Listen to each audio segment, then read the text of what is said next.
ஜெபிப்பது என்பது மிகுந்த முக்கியமான ஒரு காரியம்.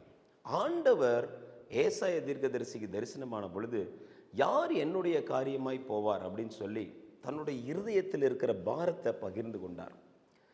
அதனால தான் ஆண்டவர் சமூகத்தில் ஒரு நாள் உபவாசித்து ஜெபிப்பது என்பது ரொம்ப முக்கியமான ஒரு காரியம். ஒரு பக்கம் நம்ம உபவாசித்து தேவ சமூகத்தில் ஆத்துமாக்களுக்காக, நம்முடைய குடும்பங்களுக்காக, நம்முடைய பிஸ்னஸ்க்காக, வேலைக்காக ஜெபிக்கணும்.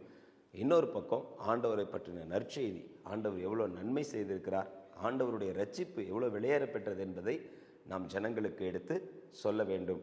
எனவே நம்முடைய சபையில் எல்லா புதன்கிழமைகள்லையும் காலை வேளைகளில் 10:30 மணியிலிருந்து உபவாச ஜெபம் நடக்கிறது. உபவாச ஜெபம் என்பது மிகுந்த ஆசீர்வாதமான ஒன்று. தேசத்துக்காக மன்றாடி கண்ணீரோடு ஜெபிப்போம். எனவே உங்கள் யாவரையும் கிறிஸ்துவின் மேகம் சபையில் நடக்கிற உபவாச ஜெபத்திற்கு, எல்லா புதன்கிழமையும் நடக்கிற ஜெபத்துக்கு உங்களை வரும்படி அன்போடு கேட்டுக்கொள்கிறேன்.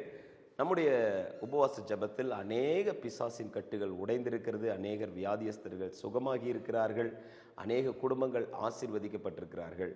எனவே நீங்களும் வாருங்கள், ஜெபியுங்கள், ஆசீர்வாதத்தை பெற்றுக்கொள்ளுங்கள். God bless you. கர்த்தர் உங்களை ஆசீர்வதிப்பாராக.